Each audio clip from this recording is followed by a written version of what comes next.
Olá, olá, nosso boa noite, sejam muito bem-vindos a mais um programa As Cartas do Evangelho, um estudo sobre as cartas do Novo Testamento. Estamos atualmente estudando a primeira epístola aos Romanos e hoje eu recebo aqui como convidado um querido do coração, o amigo Marcelo Turra, de Cabo Frio, lá do Centro Espírita Trabalhadores de Jesus. Querido Marcelo, seja muito bem-vindo. João, que alegria estar contigo nessa hora, estar dividindo esse espaço maravilhoso com você. Estou aqui, à sua disposição para a gente conversar muito, mas se Deus quiser. Opa, querido Marcelo, graças a Deus. Bem, vamos fazer então uma leitura inicial, a leitura do livro Pão Nosso, a lição de número 98, evita contender. Ao servo do Senhor não convém contender. Paulo, segunda epístola a Timóteo, capítulo 2, versículo 24. Foge aos que buscam demanda no serviço do Senhor. Não estão eles à procura da claridade divina para o coração. Apenas disputam louvor e destaque no terreno das considerações passageiras. Analisando as letras sagradas, não atraem recursos necessários à própria iluminação e, sim, aos meios de se evidenciarem no personalismo inferior. Combatem os semelhantes que lhes não adotam a cartilha particular. Atiram-se contra os serviços que lhes não guardam o controle direto. Não colaboram senão do vértice para a base, não enxergam vantagens senão nas tarefas de que eles mesmos se incumbem. Estimam as longas discussões a propósito da colocação de uma vírgula e perdem dias imensos para descobrir as contradições aparentes dos escritores consagrados ao ideal de Jesus. Jamais dispõem de tempo para os serviços da humildade cristã, interessados que se acham na evidência pessoal. Encontram sempre grande estranheza na conjugação dos verbos ajudar, perdoar e servir. Fixam-se invariavelmente na zona imperfeita da humanidade e trazem azorragues nas mãos pelo mau gosto de vergastar.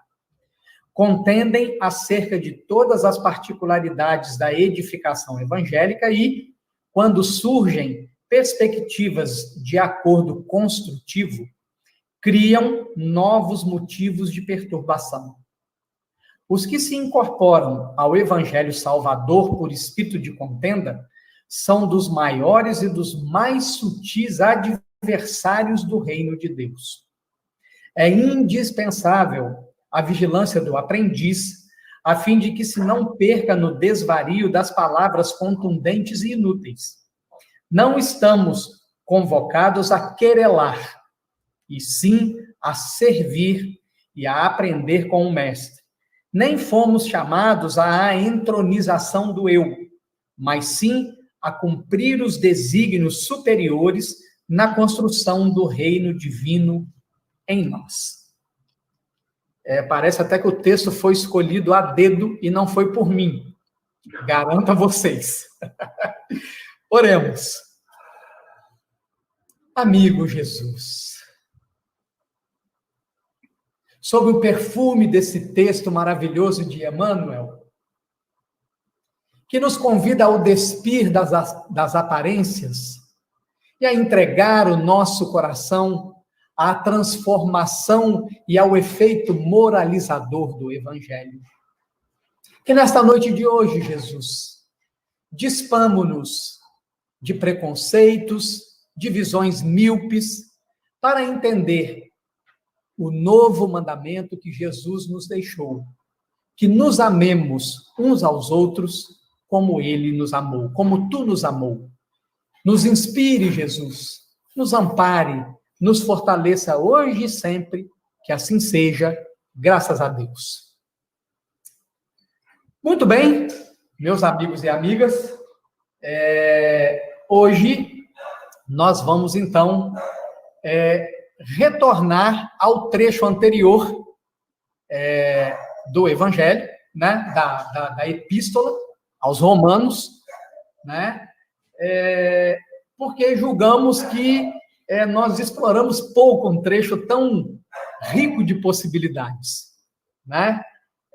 Como o viés do programa é um viés de natureza psicológica, ou seja, portanto, ele olha para o comportamento, a proposta é que nós confrontemos o comportamento com aquilo que nós vamos descobrindo no texto. Numa espécie de um exame de consciência público e coletivo, né? Uma maneira de auxiliar a nós, membros do movimento espírita, e ao movimento espírita como um todo, a se compreender o quão próximo ou quão distante se encontra da realidade do Evangelho, e se percebendo numa situação ou na outra, poder se ver próximo, se aproximar ainda mais, se abrir ainda mais, e se ver distante, procurar endireitar as veredas do Senhor para se aproximar o quanto lhe for possível da proposta redentora do Evangelho de Jesus. Uma saudação especial aqui ao Grupo Espírita Amor e Caridade de Levi Gasparian, que nos retransmite, dentre as outras retransmissoras, né? Então, muito bem, amigo Marcelo, vamos lá. Por isso, Deus os entregou, segundo o desejo dos seus corações, a impureza em que eles mesmos desonraram seus corpos. Eles trocaram a verdade de Deus pela mentira e adoraram e serviram à criatura em lugar do Criador, que é bendito pelos séculos. Amém. Por isso, Deus os entregou às paixões aviltantes. Suas mulheres mudaram as relações naturais por relações contra a natureza. Igualmente, os homens, deixando a relação natural com a mulher, arderam em desejo uns para com os outros, praticando torpezas homens com homens e recebendo em si mesmos a paga de sua aberração. Bem, aí está na tela o texto, né? É importante, não é, amigo Marcelo, a gente fazer primeiro uma contextualização de onde esse texto surge, do Império Romano, né, um império decadente, né, um império onde os valores morais estão corrompidos, né, um império que se perde na corrupção, né, e um império onde a questão da sexualidade é uma questão que está presente no sentido decadente da questão. Porém, amigo Marcelo, eu entendo que é preciso separar o joio do trigo. Na verdade, uma coisa é você entender a promiscuidade, o desequilíbrio na área da sexualidade. Outra coisa é você compreender que o amor entre dois seres, conforme o próprio Allan Kardec vai colocar na Lei de Sociedade, na terceira parte de O Livro dos Espíritos, né, é facultado a dois seres que se amam, independente da orientação ou do gênero, né? Então, Marcelo, eu te trago para a roda de conversa, para a troca, exatamente com essa contextualização. Te passo a palavra, meu amigo, para você trazer as suas reflexões a respeito do que nós vamos estudar na noite de hoje. João, querido, pessoas amigas que nos assistem nessa hora, a gente abriu umas salas de vídeo, convidou os amigos para estar conosco na reflexão. Uma coisa muito séria nós pensarmos sobre algo redigido há muito tempo e sobre algo redigido dentro de um contexto, dentro de uma sociedade específica. Quando você pega essa epístola aos Romanos, é uma epístola muito atrevida de Paulo de Tarso, porque ele manda uma carta para Roma, para a igreja de Roma, para dizer àquela igreja que anunciasse que o verdadeiro rei era o Cristo. Inclusive, ele usa atribuições que até então eram utilizadas a César, ao imperador, né? César que tinha esta visão divinal, ele era tratado como elemento divino. O imperador, ele era um elemento divino. Então, ele atribui a Jesus a mesma força divina, e já ali, nessa epístola, ele vai confrontar o imperador com a figura do Cristo, dizendo que sim, que há um novo rei, e que este rei, ele divino, ele confronta aquelas ideias daquele império que estava em decadência. Então, Paulo, ele está provocando nessa epístola o pensamento daquelas pessoas que iriam ler. Ele está levando aquelas pessoas a pensar sobre as questões muito importantes, que era inserir o cristianismo, de fato, em Roma, através da forma, né? Essa epístola específica, ele vai dizer aos romanos da vontade, do desejo que ele tem de visitar aquela cidade. Há indícios que Paulo haveria redigido essa epístola em Corinto, na Grécia, onde ele estava, e ele manda lá de Corinto a Roma essa epístola, e ali ele aviva nessa epístola o evangelho. Ele fala sobre o evangelho. Em determinada hora, em determinado instante, ele invoca a questão da sexualização. Ele chama a questão de sexualização. Então, nós temos que imaginar, refletir um bocadinho sobre aquela época, né? Porque Roma era uma nação altamente sexualizada, era uma nação que tinha em todos os seus imperadores devassos, pessoas... Eu fico imaginando hoje, João, na sociedade atual, onde você tem em cada esquina uma câmera, em cada cachorro que passa pela rua, telefone celular, que filma o seu equívoco, em cada espirro que você dá, alguém sabe que você deu e chega a notícia. Eu fico pensando, naquela época, o que deveria ser o nível de devassidão, quando, se não fosse visto em loco, se as pessoas não vissem naquele instante, aquilo se perdia, porque não havia registro, não havia imagens. Então, você tem um imperador absoluto, você tem um ser divino que está encarnado na Terra, que é a figura do imperador, que tudo pode, que tudo faz. Então, assim, há registros que grande parte dos imperadores romanos tinham práticas homossexuais, viviam essa dubiedade do prazer. Muito mais do que a questão do sexo, era esta relação com o prazer. E aquilo era conhecido pela sociedade. Então, você já inicia Paulo de Tarso, ele dando um choque social, ele chamando aquelas pessoas para esse desvario sexual. E ali ele vai propor, nessa epístola, uma busca a Deus pelo medo. Olha, vocês estão vivendo naquilo que eu atribuo equívoco, e este equívoco os levará a uma situação infeliz. O que nós precisamos, assim, eu vou falando, você me corta, pelo amor de Deus. O que nós precisamos refletir, até conversávamos um pouco antes, João, é que nós estamos falando de um homem que foi preparado para liderar o Sinédrio.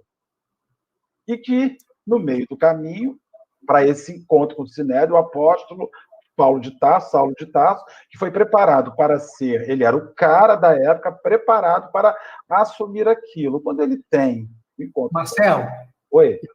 Olha só, eu acho que não só preparado para assumir o Sinédrio, né? Acho que nós precisamos ter a seguinte noção, e Santo Agostinho vai nos falar isso no capítulo 3 do Evangelho segundo o Espiritismo, que são poucos os espíritos de segunda ordem que reencarnam o planeta Terra por missão. A prática de Paulo, enquanto doutor da lei, coloca ele até o último fio de cabelo da cabeça dentro dos espíritos de terceira ordem, né? E, portanto, espíritos com vícios, né? Um espírito com vícios, com paixões, que a leitura de Paulo Estevam vai deixar absolutamente claro. Então, ou seja, nós temos um doutor, alguém que é preparado para ser doutor da lei, Marcelo, mas é alguém que traz também muitas questões para serem resolvidas. Não era alguém de grande envergadura para a época, com capacidade de reverter o sentido pelo qual fazia o percurso, mas era alguém que levava os espinhos que marcavam a sua carne. E os espinhos marcavam a sua carne e ele expunha esses espinhos. Então você vê, João, um homem que está, ainda que envolvido pelo amor do Cristo, ainda que o encontro com o Cristo na estrada de Damasco, o sujeito que carregava dentro de si todo um código judaico que constituiu a sua personalidade. Então, quando você pega o Pentateuco, fala-se muito no Pentateuco de Allan Kardec, mas você tem o Pentateuco que dá origem ao Velho Testamento, o Pentateuco mosaico, você vai encontrar 5 livros, também chamados de 5 rolos, né, o Pentateuco, você vai achar ali os livros do Gênesis, do Êxodo, do Levítico, do Números e Deuteronômio, que foram livros redigidos numa época para consolidar uma sociedade para que ela sobrevivesse. Aquela sociedade precisaria sobreviver. Então, você vai pensar sobre questões. Por exemplo, circuncidava-se um homem como uma prática de rito. Mas circuncidava-se um homem como uma prática de rito numa comunidade em que uma má higiene, uma falta de banho, um não zelo pelas partes sexuais daquele homem, promoveria provavelmente nele uma enfermidade que o impediria de reproduzir-se. Então você tem uma sociedade que se formava, um povo sendo liberto de um jugo egípcio, que estava ali subjugado, e um legislador, o Moisés, precisando dar sobrevida a esse povo. Então ele vai legislar sobre as coisas mais doidas, desde circuncidar um homem a proibir carne de porco, né, que você não podia comer uma carne de porco, porque nós sabemos hoje, já se sabia naquela época, que mal cozida, ela poderia promover uma infecção, uma contaminação por parte de um verme que faria morada no cérebro e levaria à morte. Então, toda a legislação de uma época, ela é produzida para dar sobrevida a uma comunidade. E essa legislação que foi gerada em Levítico para dar sobrevida à comunidade, tinha como fim que aquelas pessoas sobrevivessem, se reproduzissem, se consolidassem enquanto uma nação que ganharia força. Então, você vai pegar em Levítico, né? Porque a pessoa pega assim, porque lá no livro do Levítico diz que homem que deita com homem é crime, vai para o inferno.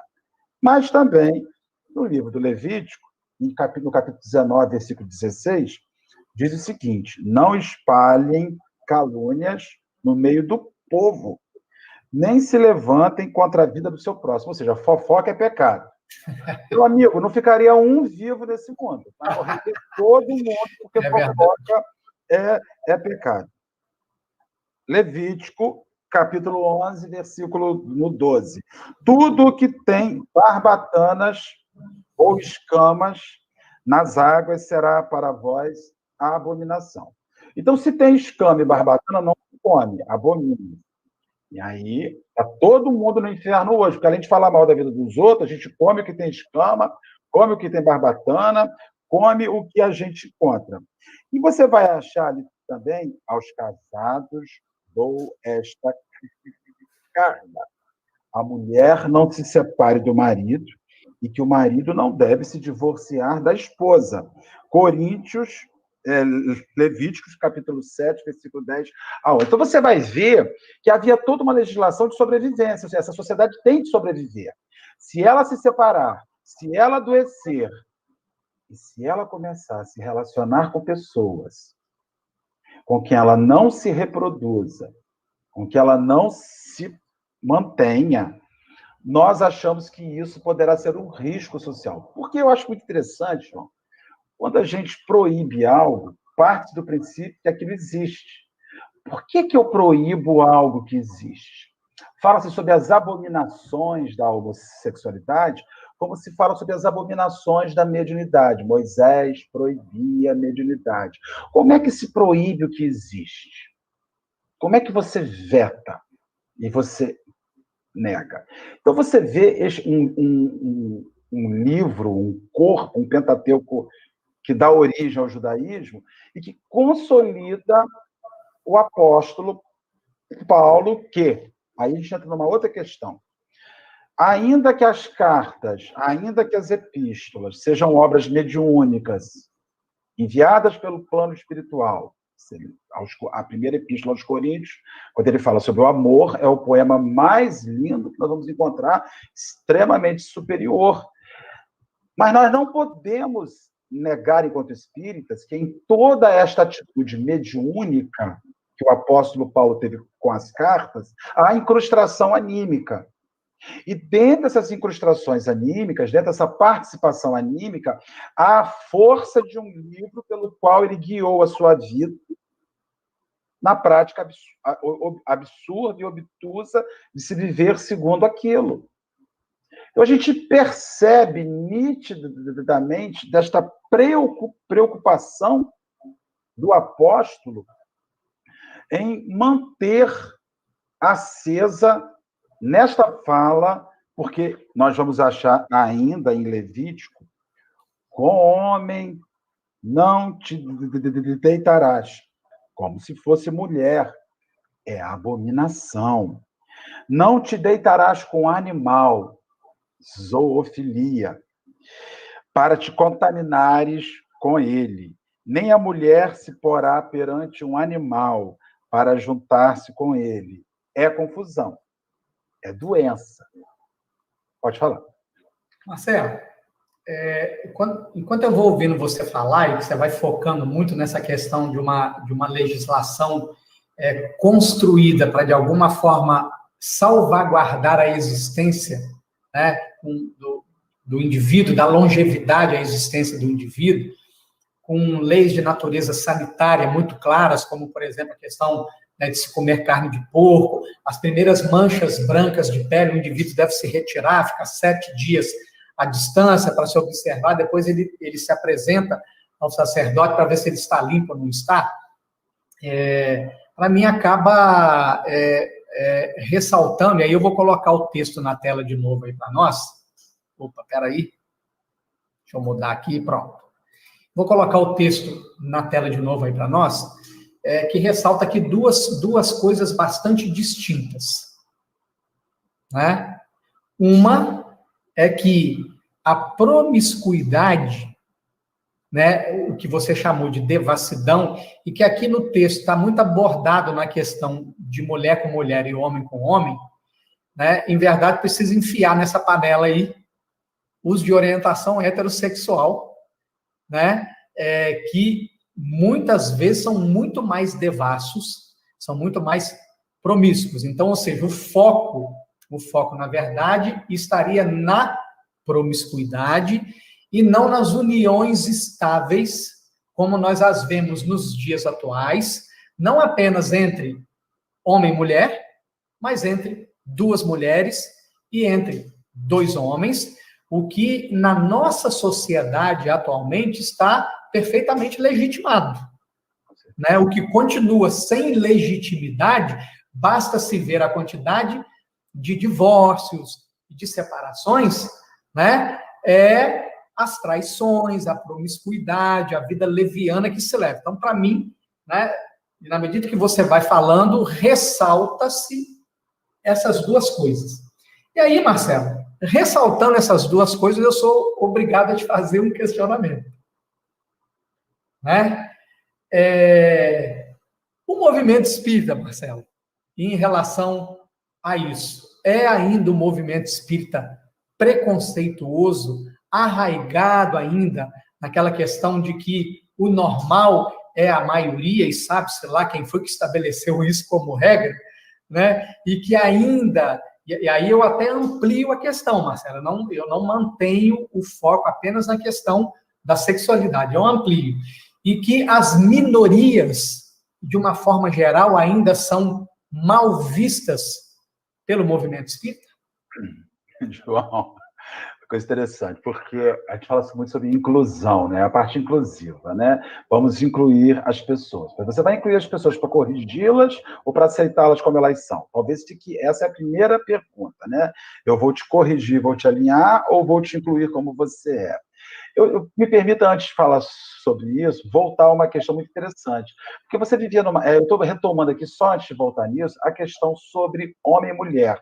Aquele tempo, a misoginia, né, quase o horror pela mulher e o machismo, o homem exercia o domínio, havia uma condescendência com essa ação do macho sobre a fêmea. Agora, a grande dúvida que pairaria era quando dois machos se encontravam, como você conseguiria solucionar essa questão, como você conseguiria definir. Tanto que, para a época romana, a ação era permitida desde que o dominante fosse o ativo da situação e o dominado se convertesse no passivo sexual para o domínio. Era importante que se construísse essa definição de papel, porque essa definição de papel homem e mulher se estabelecia muito poderosamente. A mulher se calava, a mulher não falava, a mulher não tinha voz. Agora, quando você formasse um casal, um par de homens, como é que você definiria isso num projeto social? Esse projeto social poderia, inclusive, alterar essa dinâmica de marido e mulher. Porque se eu tenho um par de homens que tem expresso desejo igual, expresso manifestação igual, por que eu tenho que me submeter ao meu marido se aqueles dois homens vivem juntos e fazem isso? Agora, quando você me chama isso para a sociedade espírita hoje, eu fico pensando muito, João, na dificuldade de incluir aquilo que eu rejeito, né? Porque eu parto da análise do meu umbigo. Né? O Cristo fala no seu evangelho: ide e pregai a toda a gente. Está em Marcos. E aí, quando você fala ide e pregai a toda a gente, é a toda a gente. É o homossexual, é o heterossexual, é o paralítico, é o que tem dificuldades mentais, é o cadeirante, é o bom, é o mau, é o criminoso, é o justo e é o injusto. Eu vejo hoje a casa espírita, ela se apropria sofismaticamente de regras, né? Principalmente, eu vejo muito interessante, Chico, a disciplina virou um relógio no centro espírita. As pessoas conseguiram reduzir disciplina à hora de começar a palestra, à hora de acabar. Elas não entendem que disciplina é o quanto você se mantém vinculado à prática que você crê. O movimento espírita é um movimento complexo de inclusão, porque um cadeirante, quando entra na casa espírita, João, você olha para ele e você pensa o quê? Ele veio procurar ajuda no tratamento espiritual. Porque ninguém que está numa cadeira de roda pode produzir ou ser feliz. São duas coisas. Não, quem está na cadeira de roda é vítima. Ninguém que está na cadeira de roda é feliz ou é produtivo. Quando uma pessoa entra no centro espírita com uma bengala, com um andador, ela é uma buscadora das benesses da casa espírita. Porque o espírita ele ainda atribui esta norma de que tudo está funcionando bem a isso. Então, assim, você não vê um aplicador de passe em casa espírita que é cadeirante. Você vê a redução de números de expositores espíritas com deficiências físicas, deficiências com pessoas com deficiência, PCD, e estão ali. Eles não enxergam, mas eles não são irracionais. Eles não ouvem, mas eles conseguem descobrir e construir aquele arcabouço de conhecimento com força. Então, você vê que a casa espírita, ela não inclui, você não vê, como é difícil a presença de um transexual numa casa espírita, como é difícil a presença de uma pessoa em situação de rua. O sujeito entra na casa espírita em situação de rua, a gente leva logo na cantina, dá um salgadinho, dá R$10 e manda embora. É verdade. Ele não pode ficar ali, cara. Ele tem que ir embora. Então, eu vejo que, aquele tempo, essas pessoas quebravam o padrão confortável social, eles precisariam ser excluídos, porque eles não agradavam a Deus. E usava-se de um Deus antropomórfico, né? Na verdade, não agradavam a eles, mas eles, como diziam que Deus era igual a eles, se não agradavam a eles, também não agradava a Deus. Você levantou o dedinho, fala. Pois é, Marcelo, olha só, você está me provocando, cara. Eu preciso admitir, você está me provocando. E eu vou responder a sua provocação.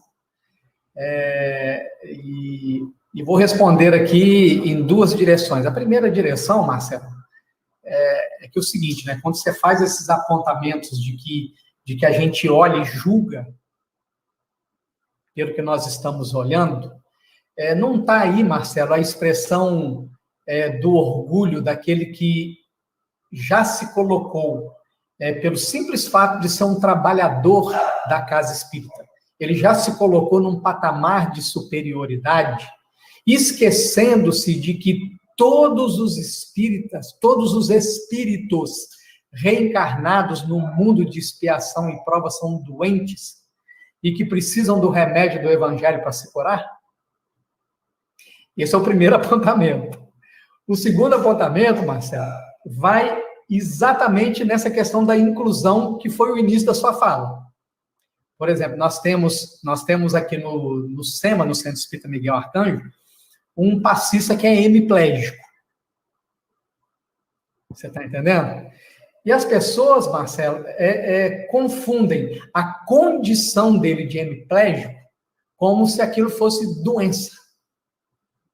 E aí, Marcelo, isso me coloca, assim, para olhar o quanto ainda falta estudo ao espírita, porque nós estamos num movimento de libertação de consciência, libertação de crenças limitantes, de conceitos, de preconceitos, né, e ideias e pensamentos que vão evoluir até alcançar um dia a esfera crística, né? Então, ou seja, Marcelo, se eu olho para um cadeirante que entra na casa espírita e ao invés de entender que ele é alguém que pode produzir, se eu olho para alguém que entra com uma bengala na casa espírita e eu não vejo nele alguém que pode produzir, essa visão, Marcelo, eu também não acabo levando ela para tudo aquilo que foge da normalidade, inclusive para os homoafetivos, né, e para outros nichos, né, de minorias e aí eu chamo a atenção para dentro dessa linha de raciocínio, que é o seguinte: a Casa do Caminho, no qual os centros espíritas atualmente se apoiam como modelo, era uma instituição que recebia os excluídos sociais da época. A Casa Espírita não falha, Marcelo, não falha grandemente quando ela deixa de acolher apenas por preconceito, ou seja, lá por que motivo for, ela não inclui, ela não falha no seu propósito, ou seja, quando ela fecha a porta para o que é diferente, seja aquele que tem limitação física, ou que tem uma deficiência mental, ou que sexualmente falando não tem a mesma orientação da minoria. Quando ela não acolhe, ela não falha nos seus propósitos? João, você é terrível. Você quer me conduzir para uma Marcelo, situação... seu som sumiu, amigo. Não tô te ouvindo. Voltou. Voltou? Aqui tem a hora que vai ficar nervoso. Olha só, João, pega o público, pega o grupo de Jesus. Você é um estudioso do Cristo. Pega quem era o grupo do Cristo. Você vai, quem eram os apóstolos? Pescadores, um cobrador de impostos, um zelote, gente variada, gente alfabetizada, gente com letras restritas. Ele recebe como um 13º apóstolo uma prostituta que se redime, que vai atrás dele como companheira, um 13º apóstolo, mulher, que foi a que sustentou ele, sustentou a mãe e João no momento da sua partida. Então, Cristo ele era um homem de inclusão. Ele era um homem que jantava na casa do cobrador de impostos, do Zaqueu, mas que também acolhia a qualquer daquelas pessoas que o procurasse. Ele era um homem de inclusão. A casa espírita, em determinado instante, ela cria um perfil. Eu fico muito preocupado quando eu chego numa casa espírita e vejo todo mundo com a camisa do centro uniformizada.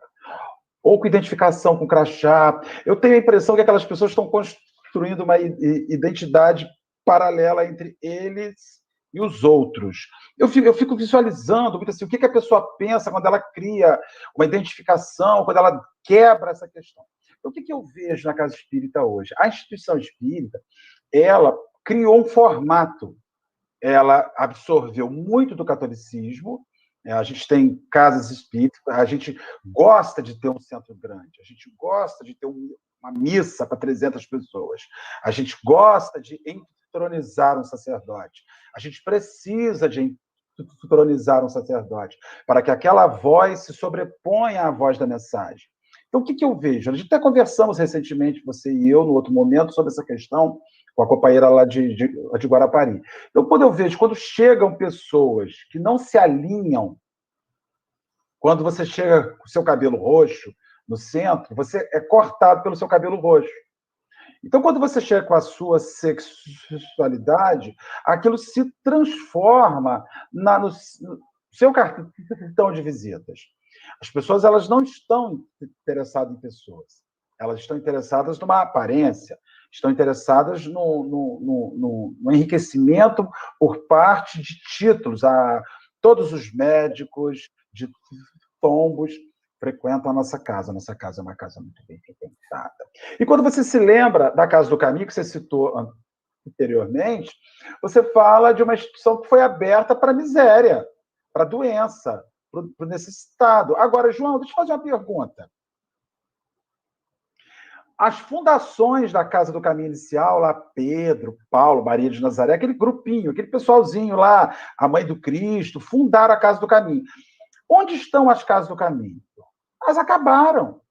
Agora, eu te digo uma coisa, se o negócio que Maria de Nazaré fundou acaba, se o negócio que Paulo de Tarso estava envolvido acaba, se o negócio que Pedro estava lá criando, e Paulo vai dizer, Paulo esteve, Pedro, não aceita dinheiro do judeu, ele vai começar a te dar dinheiro e vai começar a te cobrar, te dizer como funciona. A Casa do Caminho precisa prover seus recursos para ela seguir independente da sociedade judaica, senão eles vão interferir. Então, o que ocorre? As concessões institucionais para manutenção de casa espírita cria, às vezes, uma barreira para a chegada do outro. Assistido é assistido, recebe cesta básica por resto da vida. Assistido não é obsidiado, assistido não tem problema para atendimento fraterno, assistido não passa por dificuldades, assistido não pode dar passe, assistido... Então, você não consegue incluir, porque aquela pessoa só foi para receber aquilo. Isso é um processo generalizado. Nós separamos pessoas e colocamos elas em lugares com quase que um impedimento para que elas consigam penetrar e incluir dentro da dinâmica. E a homossexualidade, ela é uma das questões mais sérias. Se chega um casal homossexual numa casa espírita, de mãos dadas, como tantos héteros chegam, aquilo causa um frisson.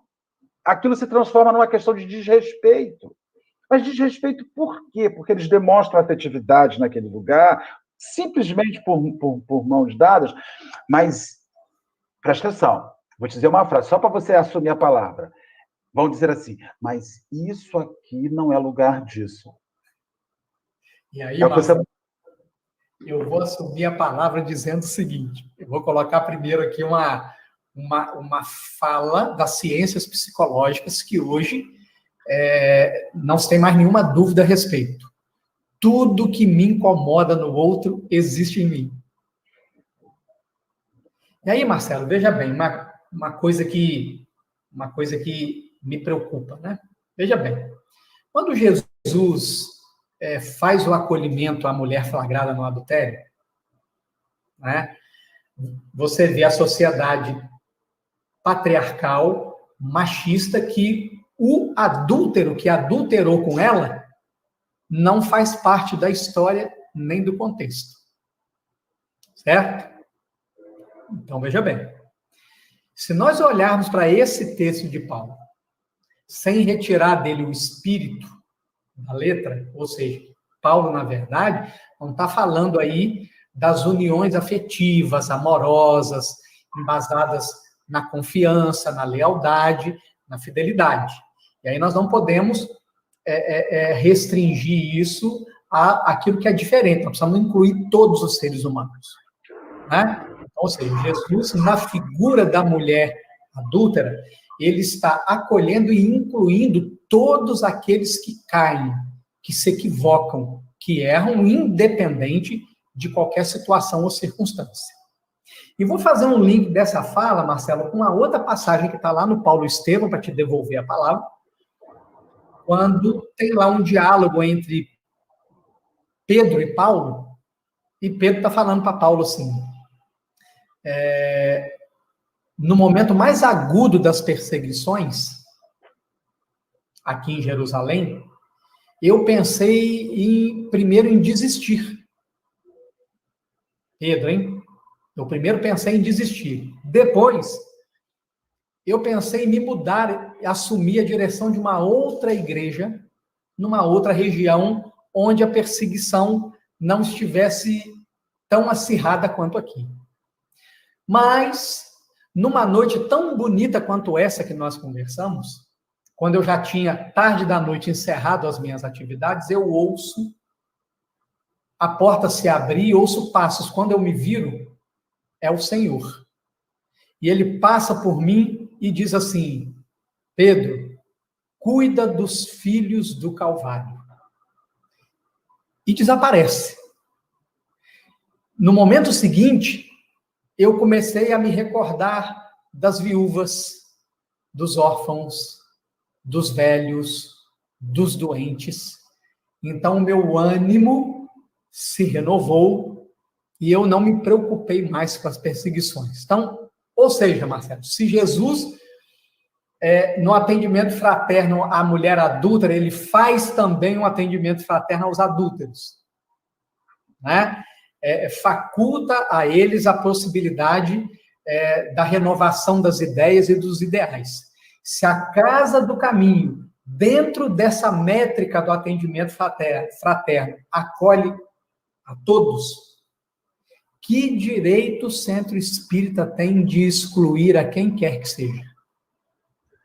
Que direito o centro espírita tem de negar a um cadeirante o púlpito para ele falar? Que direito o centro espírita tem de negar a alguém que tem uma deficiência física um cargo? Que direito o centro espírita tem de negar a alguém que tenha uma orientação sexual diferente da maioria, de assumir a presidência, o púlpito, de trabalhar na mediunidade? Que direito, Marcelo? Você pode me ajudar? João, é o direito atávico. É o direito do atavismo que desconhece o cristianismo, que acolhe, que recebe. As pessoas, elas vivem essa melancolia judaica, ainda que é muito presente na nossa vida. As pessoas, eu acho muito interessante a postura que o Cristo tem na mulher adúltera. Porque o que você estava dizendo é muito legal. Ele salva a vida daquela mulher. Mas você já parou para pensar que ele também salva a vida daqueles homens que a matariam, porque ele evita um crime? Ou seja, ela segue viva e eles cometeram menos um crime, porque eles marcariam aquele crime de assassinato.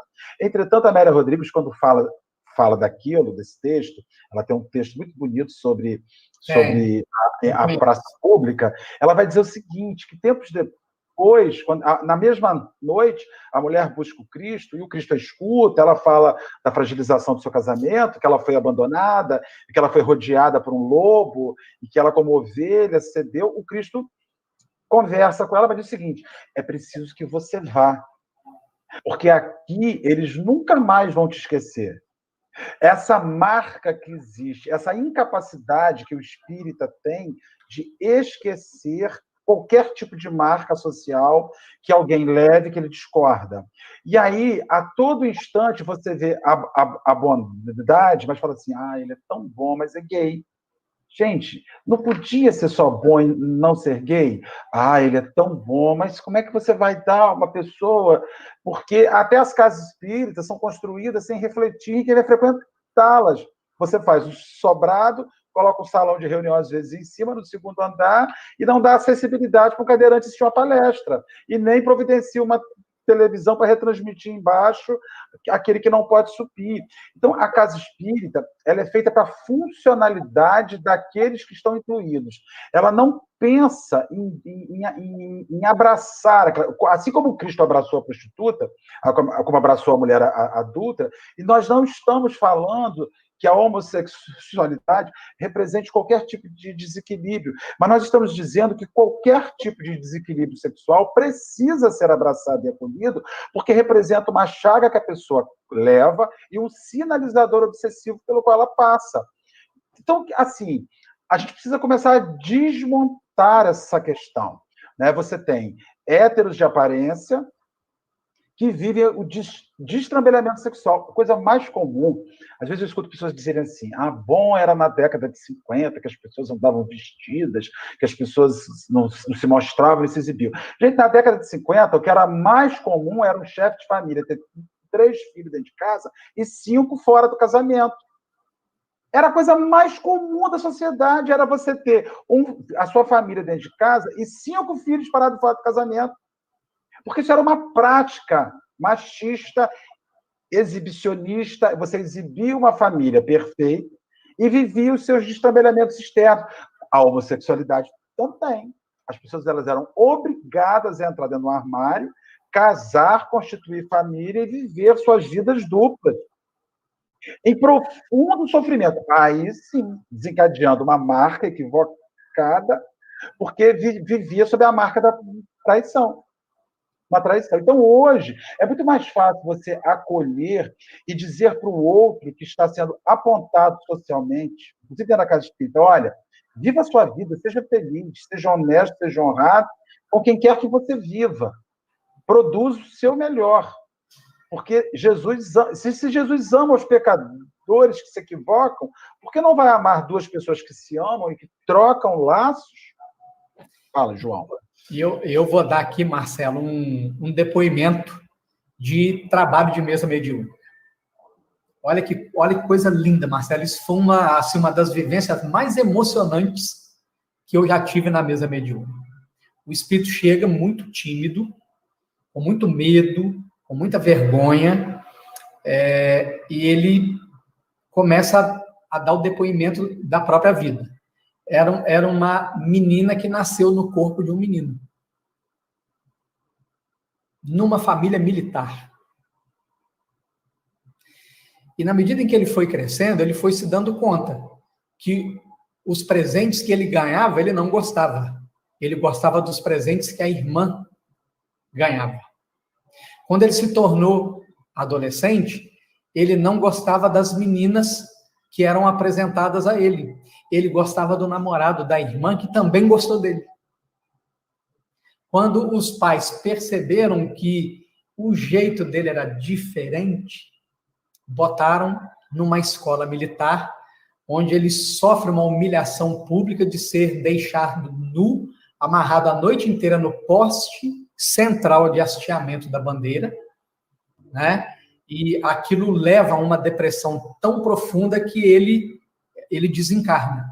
Ele não atenta diretamente como a própria vida, mas o estado de tristeza, pela não aceitação, humilhação e etc., o levam à morte.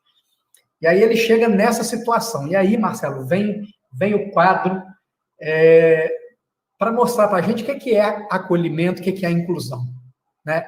A espiritualidade traz um casal homoafetivo masculino, e são 2 espíritos, Marcelo, resplandecentes de luz.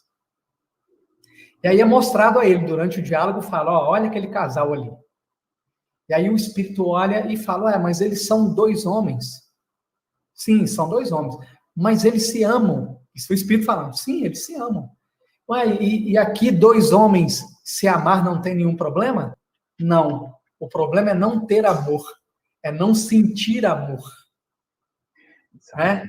E quando ele se deu conta de que ele estava num ambiente que ninguém ia tratá-lo como coitadinho, né? Que ninguém ia tratá-lo como doente, que ele seria tratado com dignidade, com respeito, como toda criatura humana precisa ser tratado, ele então faz um choro de catarse e, na sequência, ele agradece, porque ele finalmente se encontrava consigo mesmo, com o seu sentir, com a sua visão de mundo naquele lugar. À época, e hoje eu tenho a oportunidade de falar isso em público, Marcelo, à época eu ainda comentei assim, imagine se o movimento espírita, ainda patriarcal, ainda conservador, ainda machista, né, toma contato com uma informação dessa natureza, o que eles não vão pensar desse grupo mediúnico aqui, é onde o evento está acontecendo. João, olha, isso aí é maravilhoso. Deixa eu te fazer uma consideração. Você já percebeu a dificuldade que tem um médium homem dar passividade a um espírito feminino? Como é difícil, como ele fica desconfortável com aquela energia, como ele tem dificuldade com a sua própria sexualidade quando um espírito que carrega as particularidades de quem viveu num corpo de mulher e que precisa solucionar as questões que aconteceram naquele corpo, como ele tem desconforto. Então, assim, a gente pega o Chico, que era uma alma extremamente feminina e que tinha uma relação profunda com as mulheres. Então, você vai ver a Maria de Dolores escrevendo aquela beleza, mei, mas como é difícil médiums, homens, darem passividades às questões femininas nas próprias sessões mediúnicas, o que demonstra uma dificuldade. Já escutei isso de médiuns dizendo que se sentiam desconfortáveis quando o espírito feminino se comunica e precisa narrar as suas questões pessoais. Ele tem dificuldade, ele bloqueia aquilo. Então você vê, a homossexualidade, Dora, querida, adora, eu fiz um pix para ela de R$12 para ela vir assistir a gente aqui. Dora faz pix, Dora fiz o pix de 12, Dora, assiste lá. Eu transferi R$12 para a conta dela, a querida. Então, quando você vê essas questões que desmontam isso tudo, os homens não conseguem abraçar outros homens, externar a afetividade. A gente está na casa espírita, não consegue dizer eu te amo, um homem com outro homem, e sem que haja movimento sexual. Quiçá aceitar que uma pessoa homossexual possa estar assumindo uma questão frontal naquilo que está realizando ali. É muito interessante que o homossexual costuma escutar assim, pode fazer o que quiser, só não pode esmunhecar. Você precisa se heteronormatizar para estar inserido no... Enquanto você estiver heteronormatizado, nós te aceitamos. Mas não aceita. Não aceita. Então, Paulo de Tarso já carregava isso naquela época, a dificuldade de incluir aquilo que ele acreditava que representava uma deformidade no projeto do Cristo na Terra. Quando, na verdade, o projeto do Cristo na Terra é ama teu próximo como a si mesmo. Ama, perdoa e se desmaterialize. Isso é o projeto do Cristo. Agora, como esse amor vai se manifestar? E a gente é tão covarde que você prefere que se forme um casal hétero infeliz que um casal homoafetivo feliz. E você bloqueia essa felicidade. Você quer bloquear a adoção, porque o espírita ele é tão desinformado que ele acredita que se um casal homoafetivo adotar uma criança, ele contaminará a criança com essa adoção. Ele fará, e ele desconhece, um cara que estuda a reencarnação, que estuda a alteridade da alma, que estuda as marcas que aquele espírito vem trazendo ao longo das suas construções, se ele acreditar que a homoafetividade de um casal que se reúne vai contaminar uma criança que chegou no seu lar, aí ele vai dizer assim, mas eles podem abusar sexualmente daquela criança. Podem. Mas todos os dias, hoje nós vimos no noticiário uma menina de 10 anos que fez um aborto pela legalidade da justiça, porque o padrasto de 26 anos a estuprou, ela estava grávida de gêmeos. Não havia homoafetividade envolvida, havia desequilíbrio sexual, que não é inerente da homoafetividade. Quando a AIDS surgiu entre os homoafetivos, surgiu no mundo gay, virou o câncer gay. Nós somos dos anos 80, nós sabemos o que a AIDS representou nos anos 80. Sim, é verdade. E aí, como foi difícil você descobrir que no século XXI, quem mais adoece é o hétero. Quem mais adoece de AIDS hoje é a comunidade heterossexual, porque representa o destrambelhamento sexual. E veja, Marcelo, o que isso expõe do movimento espírita e da própria sociedade? Nós esquecemos de olhar para o que é essencial, que é o caráter, né? Que é a construção que o ser, a direção que o ser está dando à sua própria vida, para nos fixarmos em valores de aparência, né? Em valores que são extremamente fugazes, né? Me recordava de um momento atrás, quando você falava da vida dupla, né? E essa vida dupla, Marcelo, ela não era só lá naquele momento em que o sujeito tinha que assumir uma posição hétero para depois ele viver o relacionamento homoafetivo escondido. Muitos espíritas, e falo isso com conhecimento de causa, não estou falando baseado em achismos, em teorias, falo com conhecimento de causa, muitos espíritas levam vidas duplas. Em público, são a expressão da moralidade, da castidade até, né? Dos bons costumes, e vai pesquisar o perfil fake deles aí pela internet, e nós vamos cair o queixo da promiscuidade a que eles estão inseridos, né? Sem uma questão de julgamento, porque não nos cabe esse julgamento. Mas você compreende, e aí a gente precisa ter muita caridade com essas pessoas, porque elas querem sair bem na foto hipócrita que elas ajudaram a construir. Porque, na verdade, nós ajudamos a construir essa foto bonita hipócrita. Nós ajudamos a consolidar essa foto. Então, Paulo de Tarso, ele, ali com o seu atavismo judaico, exato, Paulo de Tarso ali com o seu atavismo judaico-cristão, ele quer construir uma foto bonita de uma família que é temente a Deus e que aceita o Cristo e que está dentro daquele projeto judaico de perfeição de sobrevivência. E ele quer vestir aquele projeto judaico com a veste do cristianismo. Só que, na mínima viagem que a gente dá pelo projeto do cristianismo, já começa que o Cristo não casa. O que era uma coisa inimaginável para aquela época. O homem tinha que casar, o Cristo já não casou. Já começa que o Cristo tinha a firmeza do macho, mas, ao mesmo tempo, abraçava com a doçura da fêmea. Cuidava como a mãe. Nenhum homem era tão maternal naquela época quanto o Cristo. O Cristo, quando chegava perto de você no sofrimento, ele não era o homem.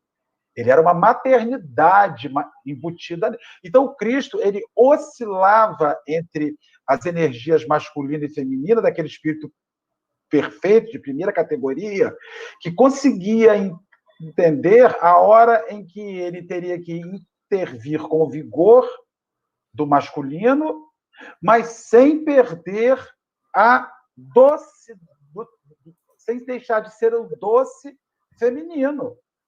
Sabe? Isso é fabuloso. Quando ele se aproximava do sofrimento, ele não esculhambava, ele era o atípico, ele era o materno. O Cristo, ele amava maternalmente a cada pessoa que aproximava dele em busca. Chamava de irmão, chamava de filho, cuidava, era uma mãezona. Quando ele estava ali, entretanto, ele mostrava a dualidade da energia que viajava dentro dele. O problema é que, quando você perde tempo querendo definir sua energia, se você é macho ou se você é fêmea, você atrasa a convivência com essa frequência energética. Você atrasa essa convivência. Deixa eu te falar uma coisa. Todo programa, Marcelo, quando ele está próximo a terminar, eu lamento que o tempo foi curto. Não, eu sei, meu amigo. Mas eu nunca lamentei tanto por causa do nível da conversa, do prazer da conversa, da partilha livre que nós vamos fazer aqui. Eu nunca lamentei tanto que um programa tivesse só 1 hora de duração como o programa de hoje. Não tenho palavras para expressar minha gratidão, Marcelo, e acho que fiz a escolha correta de dar continuidade ao tema do programa anterior, E aí aqui sem qualquer né, problema com um amigo que fez as trocas comigo no programa anterior, eu só considerei que o assunto ficou, a parte final, que era a mais importante, ficou com pouco tempo, e por isso que eu decidi voltar ao assunto e te fiz o convite, cara, e você, assim, prontamente acolheu, e é isso que é legal, né? Ou seja, nós falamos aqui de um assunto extremamente complexo, com leveza e com alto nível, né? Então, Marcelo, minha gratidão, como você disse para a Sara, naquele programa que nós fizemos lá do Espiritismo em Foco, né? Você é meu amigo aqui de Porciúncula, desde a infância nós brincávamos juntos. Né? Muito, muito, muito, muito obrigado, Marcelo, pelas trocas, pelas suas reflexões, pelo conteúdo que você trouxe. E todo convidado, Marcelo, após as suas considerações finais, ele faz a prece de encerramento. Bem, minha consideração final aos amigos pelo amor de Deus, deixem as pessoas serem felizes e vá buscar a sua felicidade. Acolha, abrace. Quando você rejeita uma pessoa homoafetiva, quando você rejeita uma pessoa que você acredita que não está na curva, você rejeita a mensagem do Cristo na sua vida. Não é na vida dele, não. Você rejeita na sua vida. Que diz amar o teu próximo como a ti mesmo. E não diz que tipo de próximo você tinha que amar. Então, que a gente possa pensar mais, que a gente possa compreender o momento em que as coisas foram escritas, que a gente possa conseguir tirar o espírito que vivifica da letra que às vezes mata. Isso é o mais importante. O sentido, né? João estará breve no café, Dora está ali. O sentido absoluto daquela coisa e tentar libertar as pessoas, porque viver à margem já é muito aprisionante. Se ainda tiver um companheiro que ajuda a fechar o gema e abrir a masmorra, fica mais difícil ainda. Então, vamos puxar essas pessoas para fora, vamos puxar todas as pessoas para fora, vamos deixar que elas sejam o que são, vamos ajudá-las a abrir as algemas, vamos ajudá-las a se libertar e ajudá-las, dentro do possível, à felicidade. Ô, João, muito obrigado pela confiança, pelo carinho, pela oportunidade de nós estarmos aqui na noite de hoje. Muito obrigado mesmo. A oração é sua, Marcelo. Então, nós vamos orar. Nós vamos orar, porque o Senhor é o meu pastor, nada me faltará.